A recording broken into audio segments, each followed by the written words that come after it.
Welcome to Constitutionalist Politics Podcast, aka CTP. I am your host, Joseph M. Leonard, and that's Lenard. CTP is your no muss, no fuss, just me, you, and an occasional guest type podcast. Really appreciate you tuning in. As Graham Norton would say, let's get on with the show! Welcome to another episode of Constitutionalist Politics Podcast. We're not going to really talk Christian. We're not going to really talk politics. Well, maybe a little of both mixed in, but we're going to talk Buddhism. Now, don't freak out. Don't jump to conclusions. Don't tune out. I'm a Christian. I'm staying a Christian. That's not to say Buddhism as a philosophy does not have some wonderful things to discuss. And to do that, joining me today is G. Scott Graham. Should I call you G or Scott? You can call me Scott. Okay. Some people say G when they're like, gee whiz, what are you doing? But no, Scott is fine. Okay. Yeah, welcome to the show. And let's start with the proverbial first things first. Cue the Who song. Who are you? Who, right? Where were you born? Where were you raised? How much time did you spend in prison? All those things.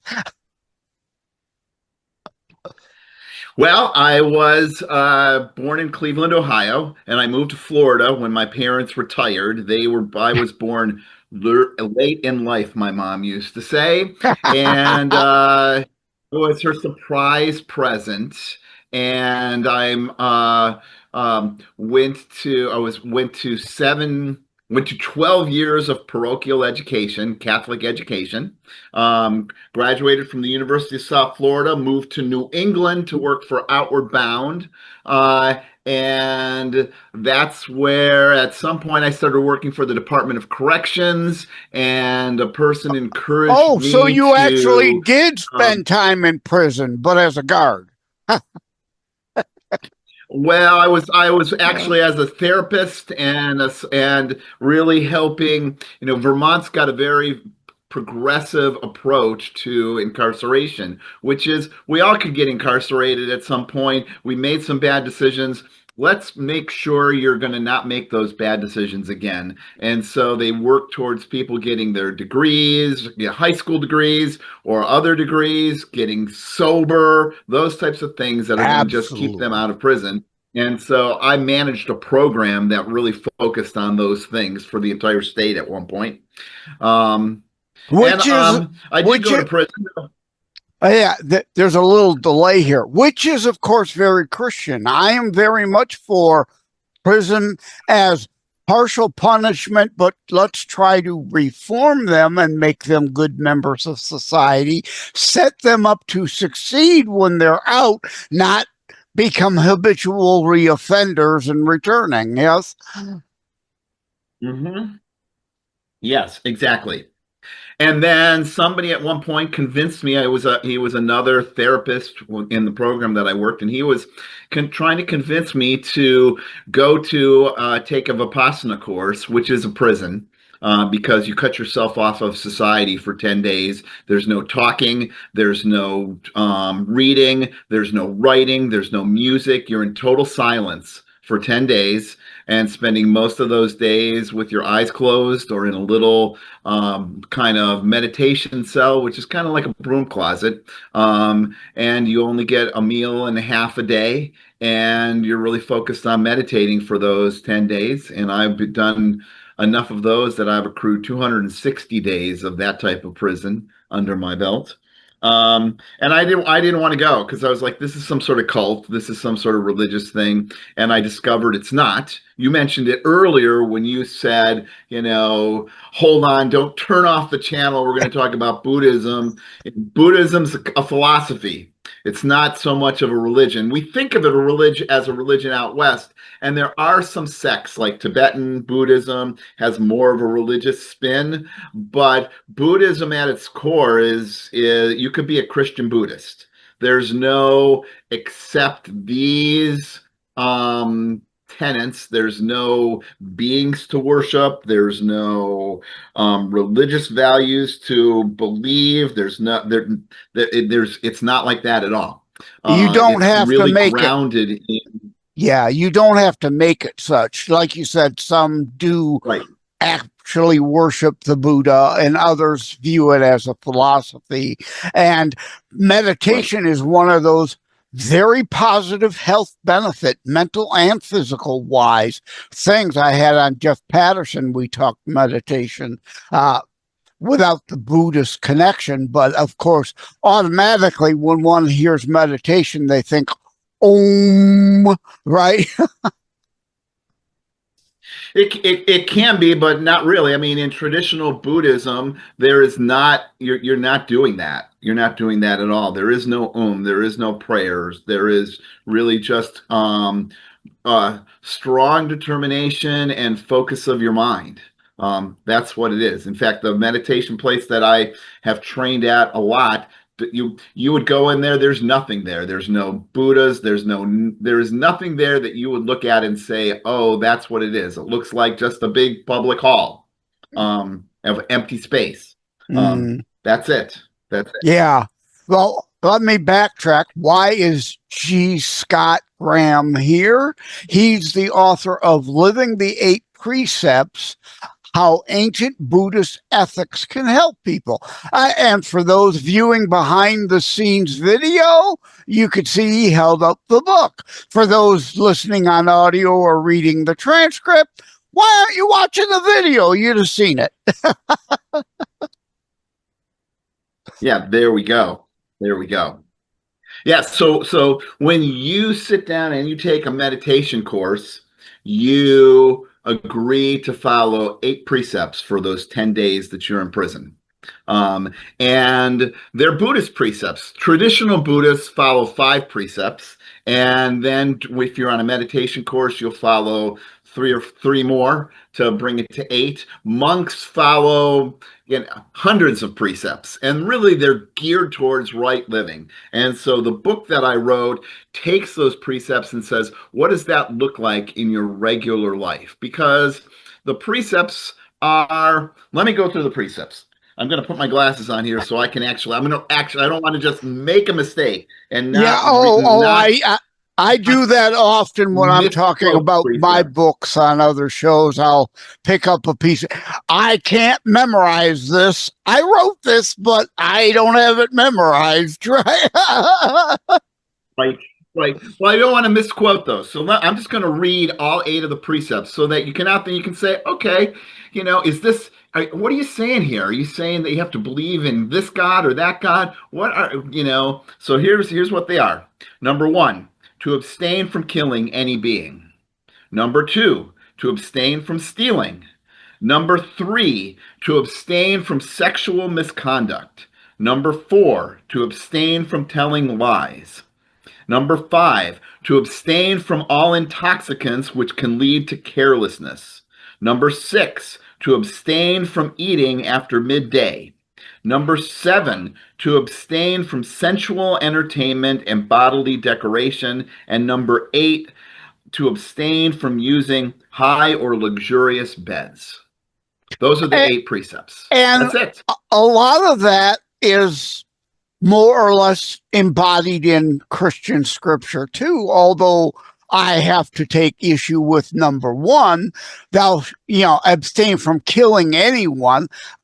Christianity, the commandment really in original Aramaic, Hebrew, Latin, and Greek is thou shalt not murder innocents. Uh-huh. Because Exodus 22:2 alone speaks of someone, a thief in the night, dealt a fatal blow. You are not guilty of murder. You have killed, but that's not murder. So I definitely adhere to try not to kill anybody, but there are times it is forgivable. Self defense, for one. Uh oh. Yeah, these all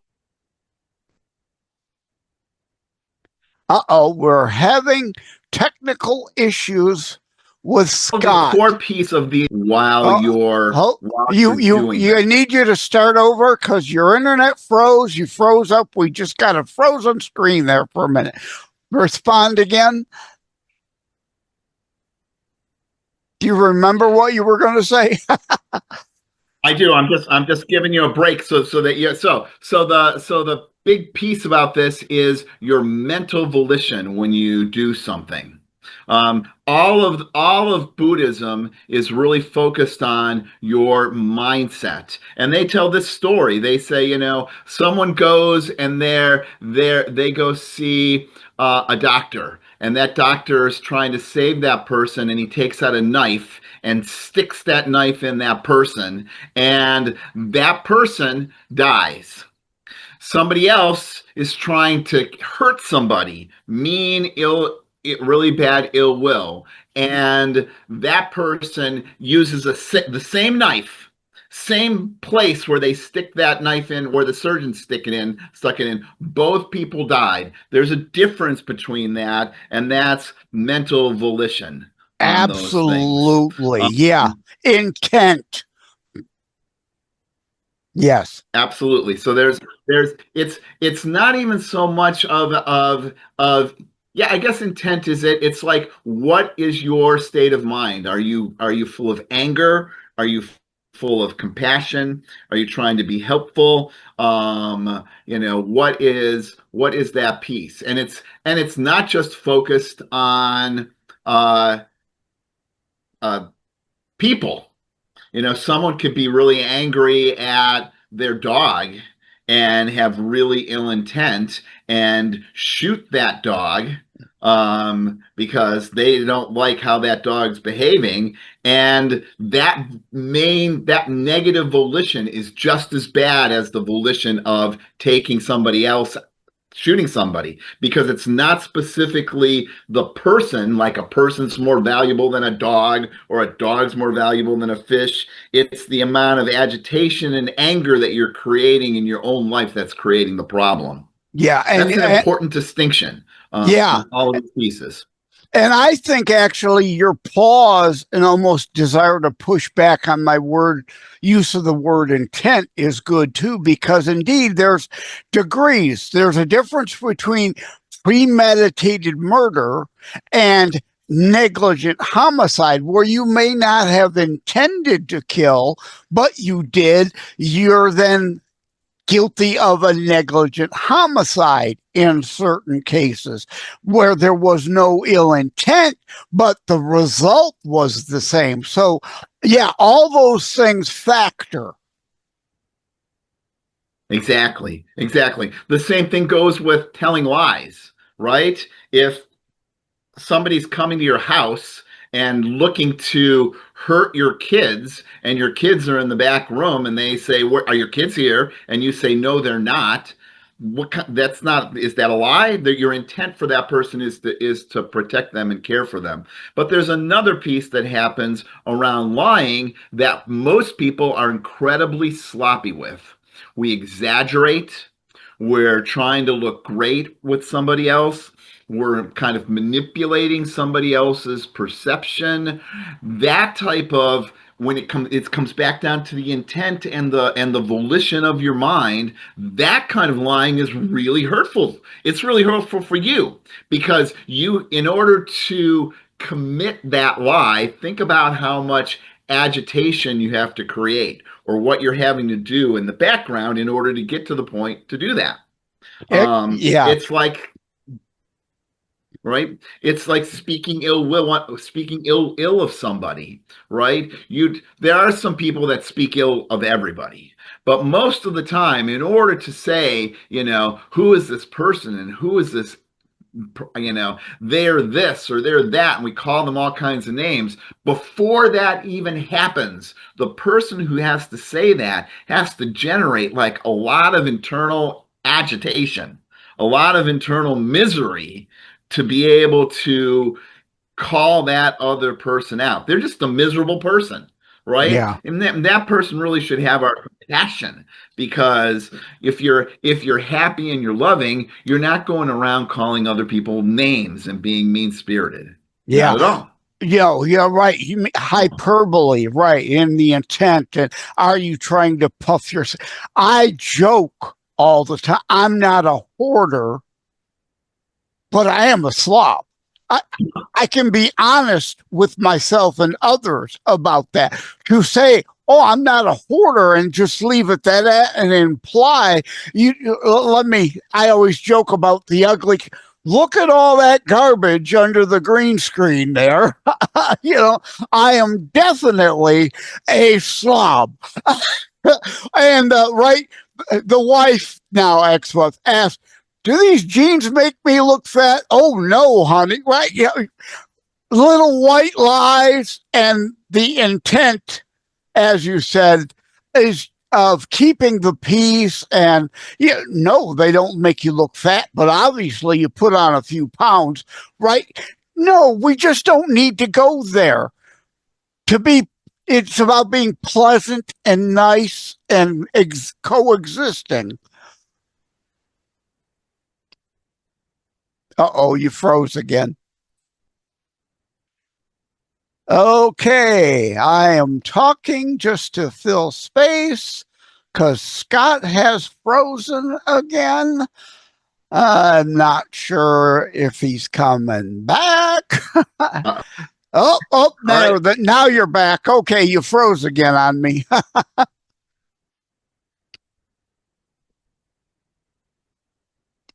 Uh-oh, and he's frozen again. You froze again, but now you're back. Now I'm not. I'm back. There we go. Yes, yeah. No, so where were we? Where were we in this Yeah, conversation? well, I challenged precept one, but ultimately we do agree. It's a matter of semantics and nuance and gray areas. And everything isn't always necessarily black and white. There are gray areas, yes? That is true. And so I went ahead and in the book, one of the things I push around this is, what are those gray areas? You need to decide what that precept means to you, right? What does it mean to follow that precept? One person, there are some Buddhist traditions that are so focused on abstaining life and not telling lies that they hardly even talk, and they walk incredibly slow so that they're not even killing any bugs.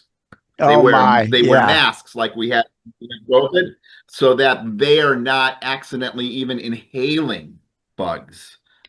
They're very, very specific about that approach to life. And so you have to figure out what that means for you and how you're going to integrate that in your own life. yeah. Because it's not necessarily black and white like you might see in some Christian writings, where it says, this is it. This is exactly explicitly what it says. Or then you trace it back and you say, okay, it's not a rule book. It's an intent. It's a focus. That's why it says to abstain from killing versus thou shalt not kill, right? Okay, As you yeah, might see, that right, it's not a rule piece. It is a right. piece that is about your choice and the direction that you're going in and you want to go in your life. Yeah. And that's why I make the clarification, though it's not thou shalt not kill, it's thou shalt not murder innocents.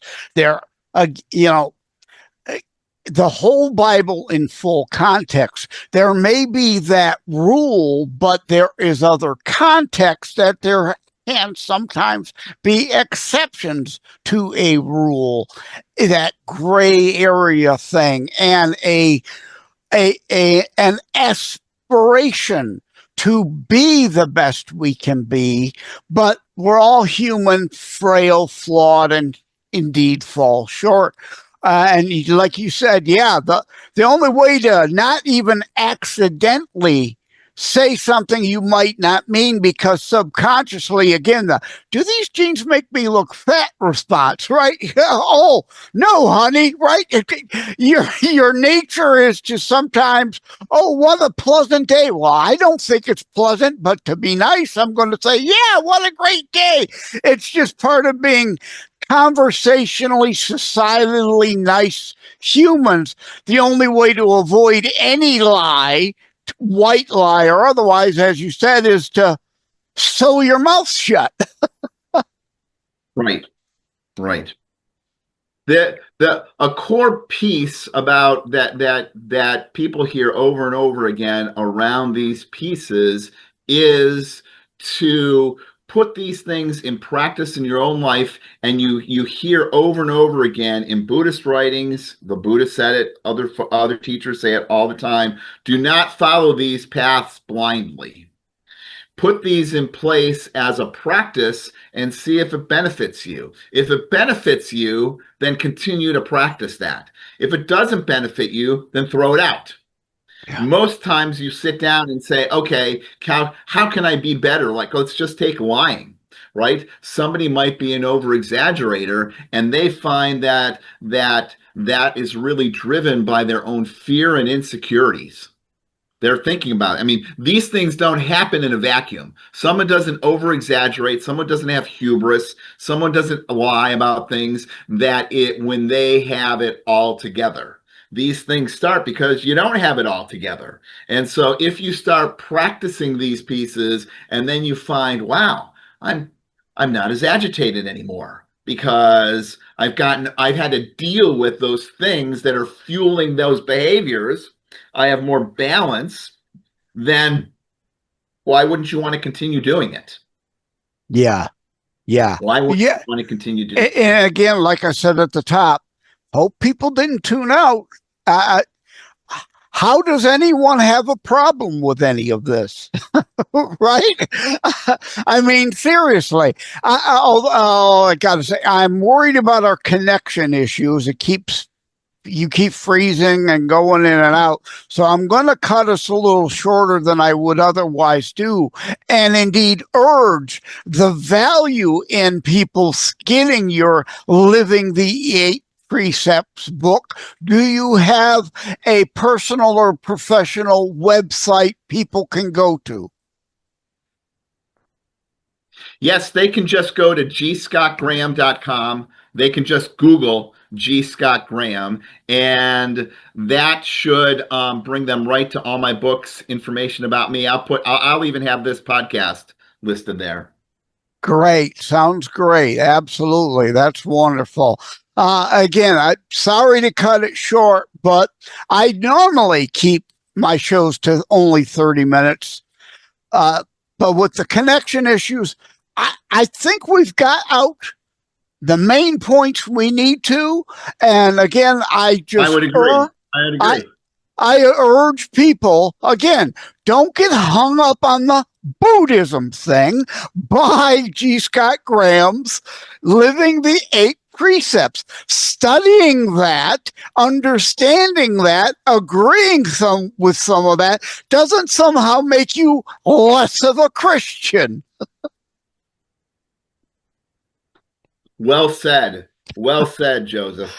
All right. Thank you again, G. Scott Graham. And I, of course, purposely keep repeating it to try to get it to stick in people's craw. You do. Thank you so much. Take care. God bless. Have a good one. Thank you for having tuned in for Constitutionalist Politics Show. If you haven't already, please check out my primary internationally available book, Terror Strikes, coming soon to a city near you. Available anywhere books are sold. If you have locally run bookstores still near you, they can order it for you. And let me remind, over time, the fancy high production items will come. But for now, for starters, it's just you as a very appreciated listener by me. All substance, no fluff, just straight to key discussion points. A show that looks at a variety of topics, mostly politics, through a Christian U.S. constitutionalist lens. So again, thank you from the bottom of my heart. Take care. God bless. Like and subscribe to Constitutionalist Politics Podcast and share episodes. We need your help.